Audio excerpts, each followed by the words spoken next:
No, the nigga Puff, like he called, we used to kick it on telephone and after the Mace. Right. And then be like, man, they sent me the girl pictures, like pictures of this girl, like, not the y'all saw. Alright, everyone brace yourselves. The hip-hop world is buzzing after a viral video surfaced, revealing a tense confrontation between 50 Cent and Meek Mill. In the clip, the two heavyweights appear to clash over what seems to be a warning from Meek about the release of sensitive details. While the full story remains behind closed doors, fans and insiders alike are speculating about deeper issues, trust, loyalty, and the hidden tensions within the industry, known for his unapologetic attitude and major influence. 50 Cent now finds himself at the center of a new storm, raising questions and eyebrows across the culture. What's going on, my brother? Oh, man. Yo, it's Groove here? Yeah. To you. Woo! Happy birthday to you. Woo! Happy birthday. It's fabulous. The only nigga that got the name that I want. It ain't gay. Happy birthday to you. Thank you, my brother. Yeah. Let's take a shot for that, bro. My mouth a little dry. Let me drink some more. Okay. But no, it's your show today. The one thing I've been noticing. No, you got questions? Okay. Bro. come here, bro. Yeah, Fab. Fab told me to floor your fifth. Hey yo, Rastafari. Hey yo, don't do that. Yeah, that's why I said let me pick it up. That's why I gotta pick it up from right there. This why I gotta pick it up from right there. Look at that nigga. Fab Big Groove. Go ahead. No, bro. Killing. Look. I'm telling the story. Bro, we're intoxicated.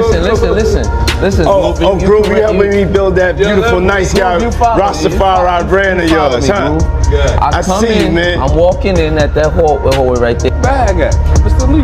Yeah, I love this drink. Where you put my bag I like at? when you like this, Daddy. Yeah, where you put my bag Daddy, at? I like when you scrambling and scraping for shit. No, I like that. I'll be practicing. Yeah, there you go. Got your notes. Okay, yeah, I'm not gonna go over with that one. Make a that wish. one. Just blow it out. Your birthday every day. Every day's your birthday on Drink Champs, goddammit. I'm in. Okay. I got notes now. I'm trying to get my life together.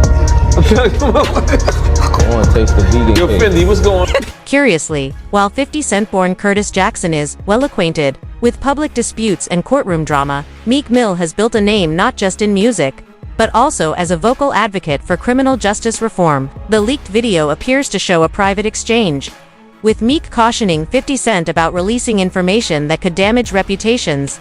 Though the specifics remain uncertain, Meek's concern for privacy and the impact of unauthorized exposure is unmistakable, adding another layer of tension to their already complex dynamic. Records.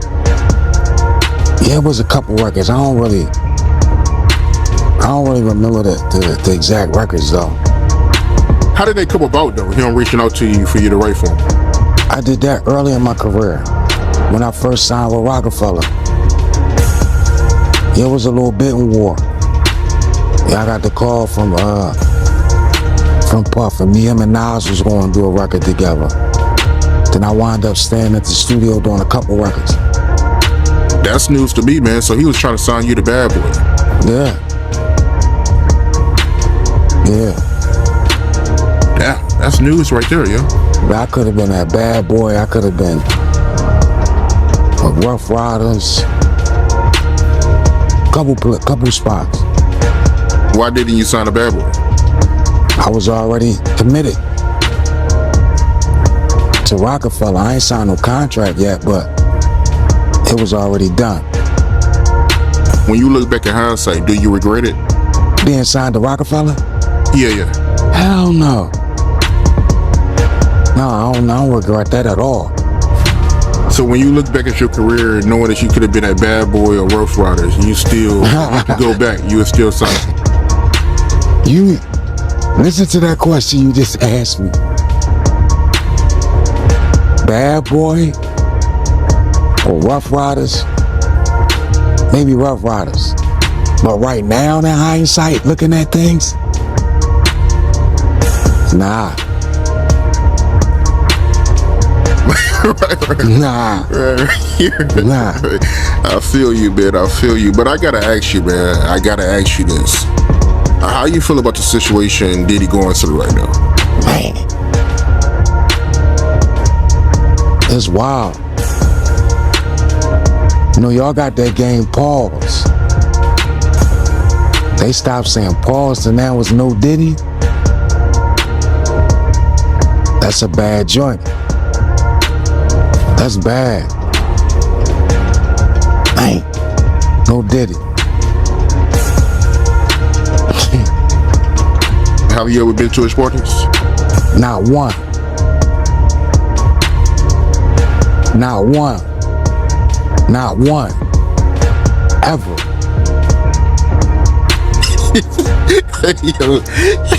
Hey, you heard about him though? Yeah.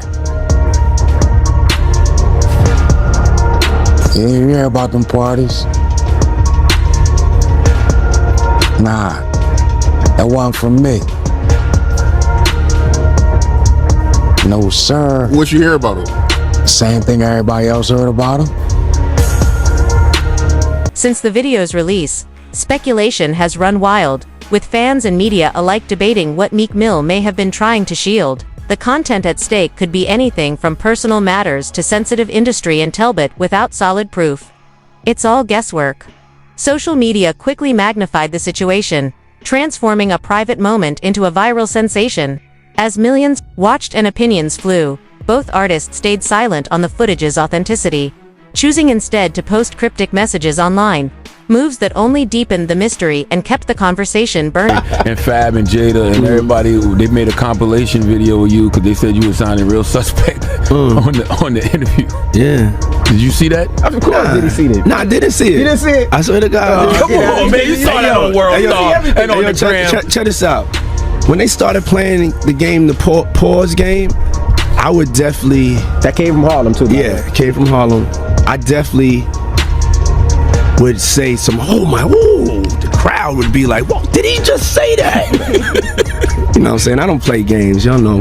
You know what I'm saying? I'm a grown man. I don't play games. But yeah. Did you compilation? Nah, I was coming off of being in Miami a night of party, and I don't really remember what I was saying. You know what I'm saying? Would you like a reminder? Yeah, sure. Play some. Hey, yo, listen, yo, I love it all. I love it all, man. I like when you like this, Daddy. Yeah, when you put my bag. Daddy, I like when you scrambling and scraping for shit. That was you. Scrambling. What? You said, I like when you do it like that, Daddy. When you scrambling and scraping for shit. Hey, man. Like, I don't know what I was talking about. Hey. Nah. I mean, you don't go back and look at that stuff and laugh. I mean, it could be funny. I don't really be on it like that. Yeah, you know what I'm saying? Like. I'm sure we can put Charlamagne's compilation against Diddy's compilation. We have a bunch. We put. Yeah. I mean, I also don't do it because I know I'm bad at the game. Right. I know I say like reckless stuff out my mouth that's just not maybe adding up to with somebody who's homophobic, but I'm not homophobic and I really don't care. You know what I'm saying? But I'm bad at the game and it's probably hilarious. I would love to see it. I would love to see the video compilation. It's hilarious. 50 came up here and he was giving you flack for the asking Fab to party. So he'll ask you to play the clip, man. Yeah, play the clip. Go ahead. I want you to party with me for your birthday, man.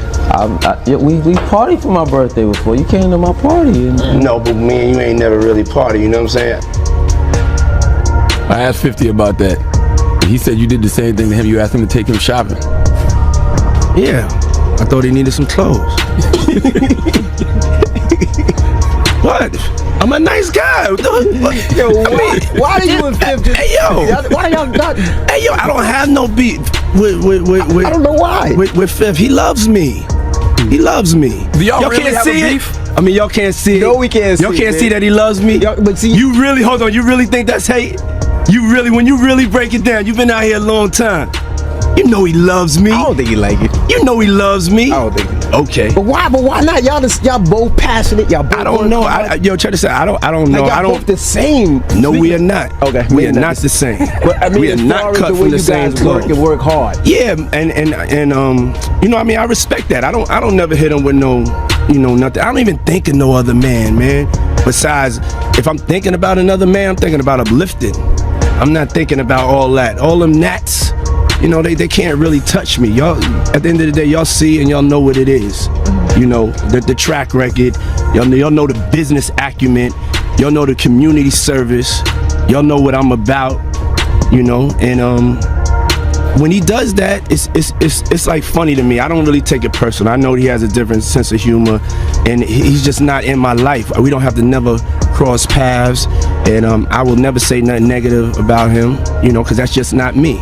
It feels like something must have happened though, like that we just don't know about behind the scenes. He loves me. That maybe a situation, a deal went bad. I don't know what it is. Sometimes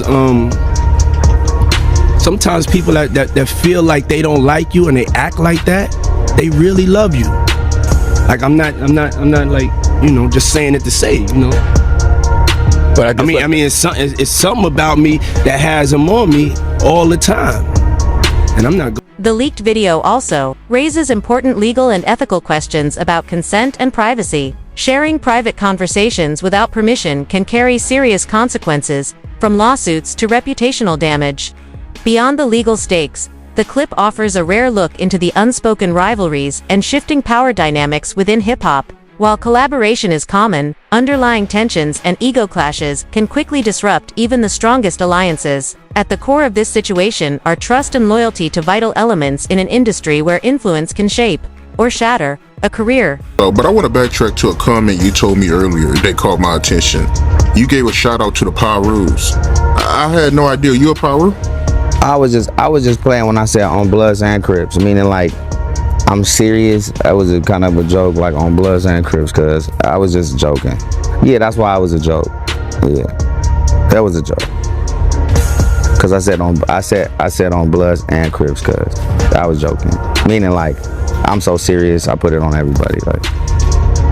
But you actually a Piru, right? Because I know I came across an interview that Wack did, and you know he was very adamant about you being a Piru. I had no idea, man. That's something new to me, yo. I had no idea you was a Piru.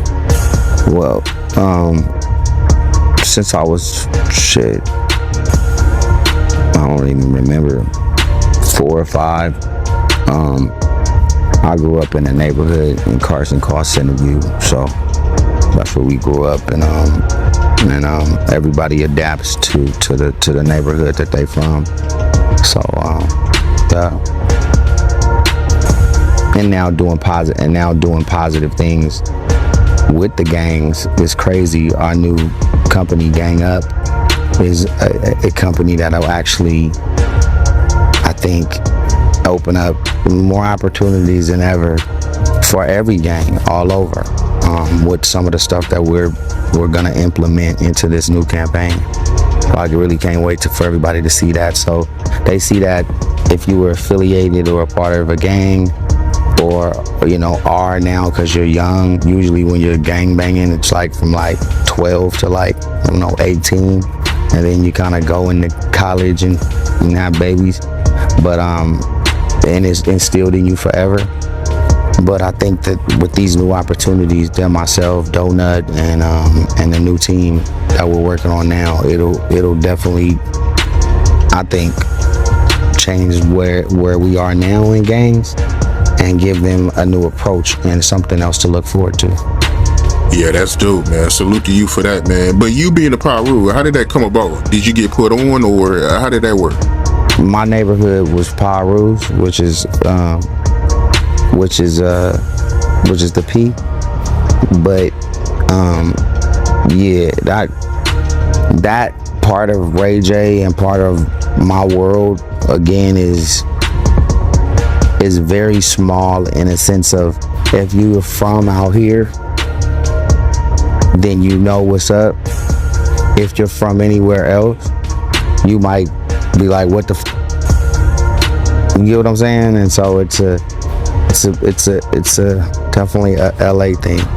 Shout out to the Piru, shout out to the Blood, shout out to the Crips, shout out to the North Side, South Side, all my SA homies, for sure. Shout out to all the gangs. Absolutely, man. Shout out to you for that. You know what I ain't know, man? I had no idea that you and Snoop, y'all was cousins. Yeah, Snoop my cousin. We all from Mississippi. Everybody is from anywhere from Greenwood, Jackson, Macomb, and everywhere else up this block. We all been related.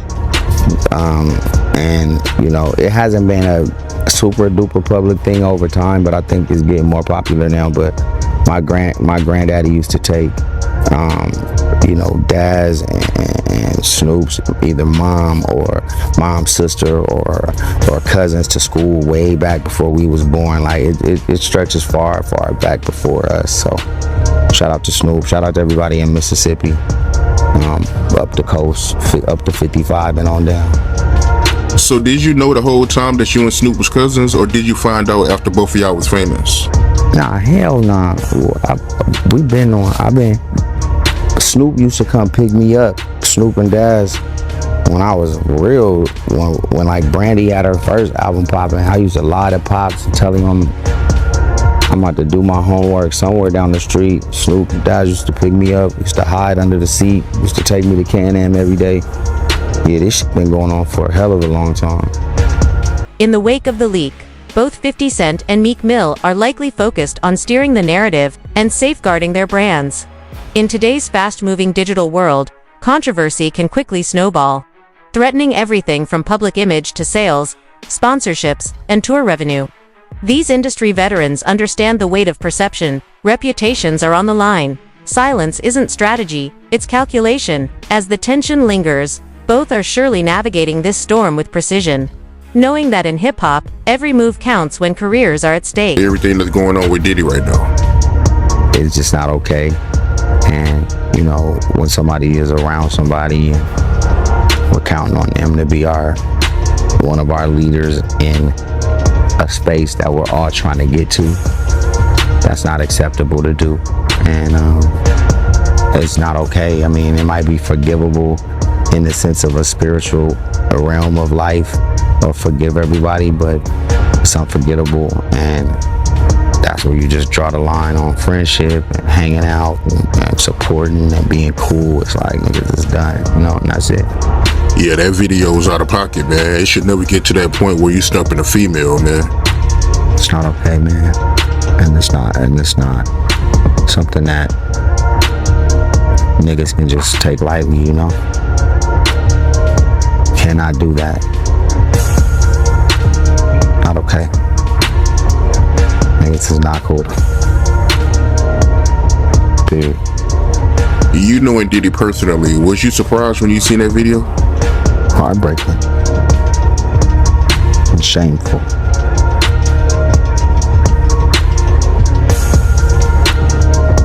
And unacceptable. I've never seen nothing like that. I've never seen nothing like that in the history of my life. So that's a new for me. I don't know what kind of demon you are, but you know, somebody need to motherfucking form an exorcism fast. Yeah, I feel you, man. I mean, I'm still in disbelief about what I seen. To see him kicking her like that, man. Yeah, that was crazy, man. There's no place in that. And for somebody like me or anybody to say what I'm saying, they better not have had something like that happen. You get what I'm saying? Because now they even put their whole self at risk with being honest. You know what I'm saying?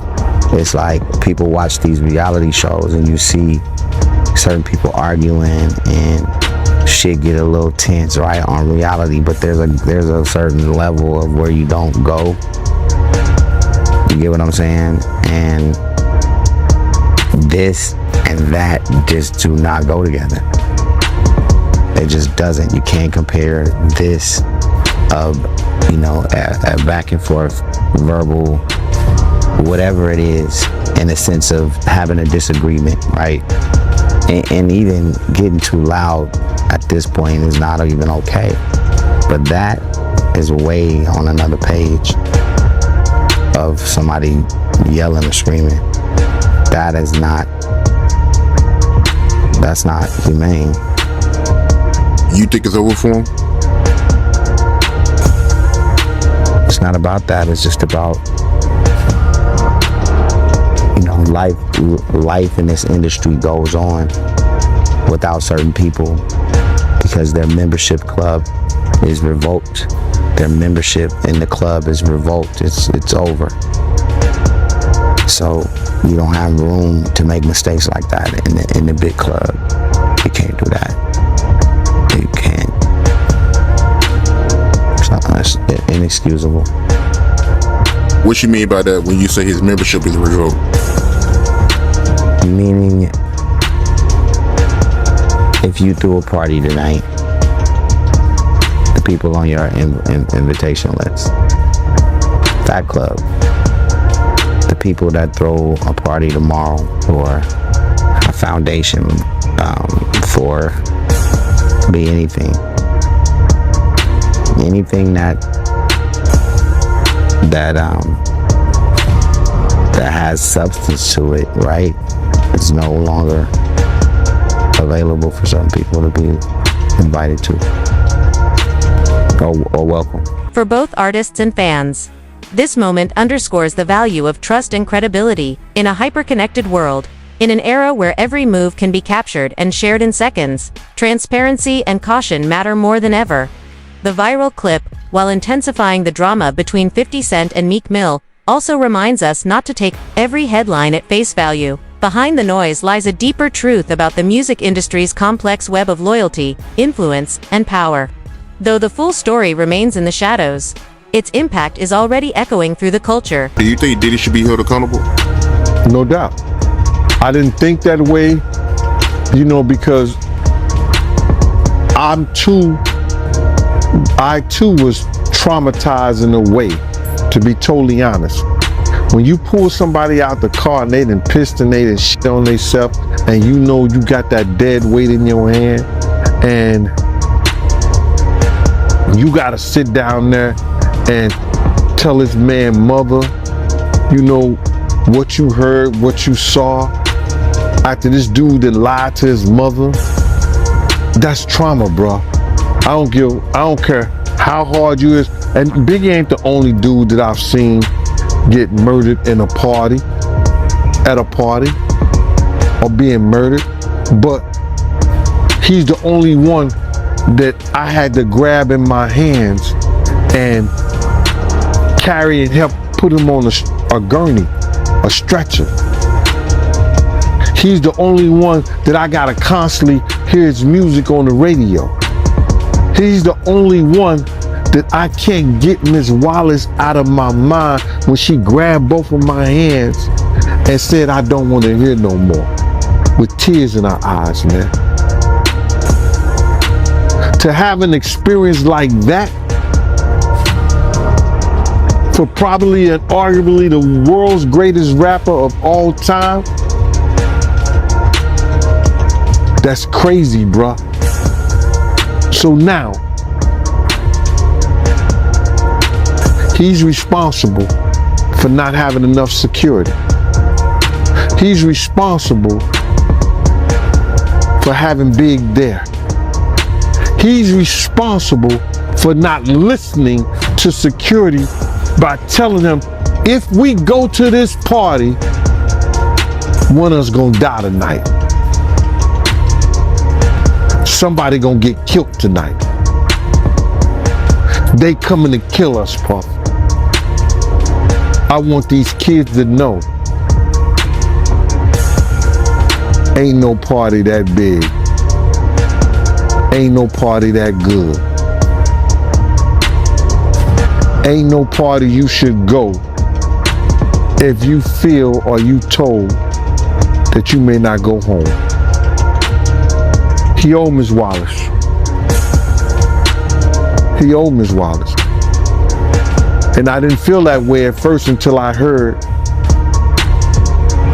it said on another YouTube show when Clark Kent said that Big told him the only In today's digital era, where smartphones and social media dominate, the leaked video involving 50 Cent and Meek Mill serves as a sharp reminder of the importance of privacy and consent. Personal conversations are increasingly at risk of being recorded and exposed without approval, raising serious ethical and legal concerns.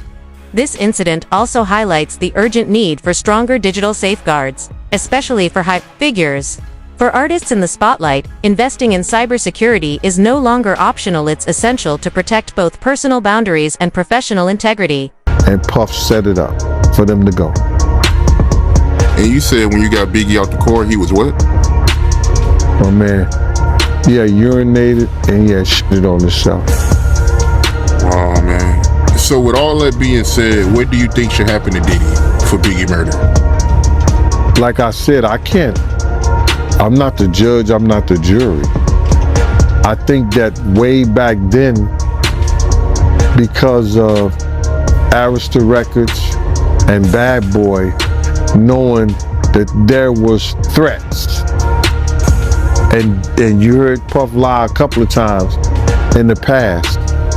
I didn't know, nobody told us, we was just young. You knew. You heard him lie as if he didn't know. And then he put his boys, Mark Pitts and Wayne Barrow, right over there in Miss Waller's ear. Whereas that she should have been filing a lawsuit against Clyde Davis and Arista and Bad Boy Records for the death of her son. Because they did not have the proper security for the Notorious Big. In the height of what was determined the East Coast, West Coast war in hip hop. So what they should do, it's too late for that now. What should happen? God gotta decide that, bro. Wow. Is there any charges they can put on Diddy for Biggie's murder? No, they don't. They know, LAPD know who killed Big. They made a deal that those records will never be released in our time. We'll all be gone. All the people who was probably around there is 50 years. They sealed those records for 50 years. And then if they still seal them, and the 50 years come up, and the 50 years come time, that don't mean they gotta release the records. Look what they did to John F. Kennedy. His files.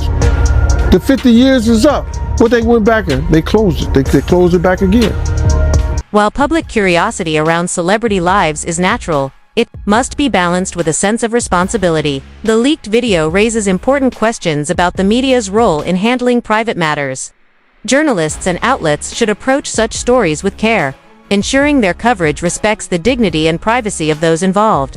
In an age where headlines travel fast, ethical reporting isn't just good practice. It's necessary when dealing with sensitive issues like consent and personal boundaries.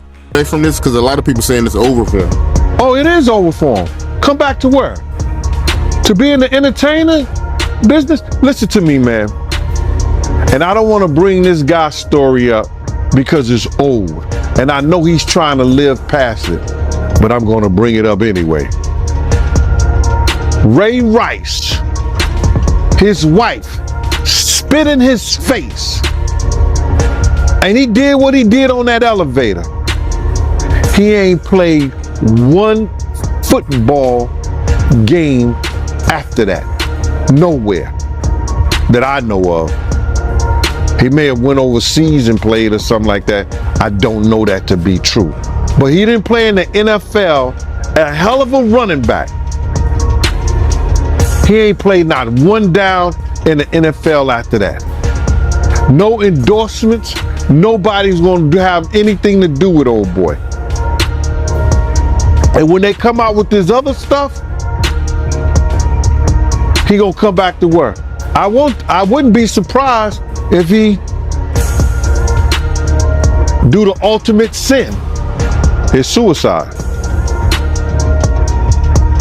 Because bruh, he's such a narcissistic that he couldn't stand not being somewhere and not being seen. His whole life, his whole career was about him being seen in the public. It was about him, taking everybody else's dreams and making them his. And now, him nor his kids would profit from anything from Bad Boy or Sean Puffy Combs again. His kids is gonna suffer behind this. Wow, man, that's crazy to hear, man. And you knowing Diddy, you think it's a good chance he might take his life? He was talking about taking his life at the City College thing. Yo, D. Ferg, ASAP Ferg father, say, yo, man, we gotta watch him, man. This nigga talking about killing himself. I say, so let him. If you're that weak, I said, let him. And he said, Eugene, why you say that? I said, man, listen to me, man. He ain't no good to nobody if he talking about hurting himself. His life don't belong to him. His life belong to God. What he should be trying to do right now is work his way towards God now, for real, and not that devil he been. This leak also highlights the intense celebrity obsession shaping today's media. As the public's fascination with fame grows, the boundary between private and public life continues to fade, often at a heavy personal cost. Celebrities face constant intrusion, and the pressure to uphold a public image can take a serious toll on their mental and emotional health. This situation is a powerful reminder that beneath the glamour, celebrity culture carries real human challenges. That those people got him believing, you understand, that's the true God. Because everything from what I know, since I've been around him, everything that's going forward has been that of the devil. The drugs, the alcohol, the partying, everything has been of the devil. And he's been leading not only himself, our people, into some kind of damnation through his actions. Yeah, I'm just in disbelief, man. I mean, to see his downfall. I mean, he been on a long run, man. So, to see this is crazy, man. I mean, how long has he been famous? Nah, so you gotta realize, he didn't get his fame until after he made that, remember, you gotta remember this, Mighty. I said he made the atmosphere for Pac to die. He made the atmosphere for Big to die. He created the atmosphere, you understand, for Suge Knight to go to jail, because that's what came out of his mouth. So that didn't happen. His fame he didn't really come famous until after the death of Tupac and the Notorious Big, brother. So that's like 97. He went on that whole Bad Boy tour with the #1 song in the world, Missing You, where he stole the theme from Sting and the music from Source Money, the lyrics from Source Money. Didn't even want to pay that man his money. Waited all those years to pay that man his money. He was stealing people's dreams, man. He's the cause of a lot of people's death, and people ain't gonna see it the way I see it. But when you steal somebody's dreams, Black Rob probably could have changed his life. Probably could have changed the way he thought. Probably could have changed the way he was doing business if he wouldn't have stole G-Dep from him. If he would have treated Craig Mack in the correct way and not try to steal his music, use him in the way that he used Craig Mack to catapult the Notorious Big, Craig Mack's life could have been changed. If he would have never set up the atmosphere and had Big out there in California. In the wake of the video leak, artists have a chance to reclaim control over their personal and professional boundaries. This incident underscores the need to educate public figures about their rights around consent and privacy. By equipping them with the right knowledge and tools, artists can better guard against exploitation and safeguard both their personal lives and career reputations. His big life may still be here. If he wasn't trying to put the Bloods against the Crips, well, they was already against each other anyway, but use the Crips, maybe Tupac wouldn't have never had that altercation. But if ands, and buts were candies and nuts, like I always say, Christmas would be every day. And I understand that. But he set up the atmosphere for a lot of people. Wolf set up the atmosphere between him and BMF. Come on, man. They say one day you gotta pay the piper. That's why he getting that smoke. Sauce Money, you brought his name up. He had an issue with Diddy? For years. Sauce Money is the one who wrote that Missing You, bruh. The number one song for a long, it was a one song on Billboard. I think he did more than Elvis or anybody. Probably Whitney Houston. But Whitney Houston's the only one did like Triple Diamond or something. But that Sauce Money was like the number one song, and that's what catapulted him into stardom. He didn't pay Sauce Money for years. For years. And Sauce Money wouldn't say this, but I know this to be true. He did a diss song on Puff. Sent it to Jay-Z. Jay-Z called Puff and said, yo, my man, you don't want that diss song to come out about you. This is true story. I think Puff sent him $100,000 or something like that. And that was, but that could have been about 8 to 10 years after that came out.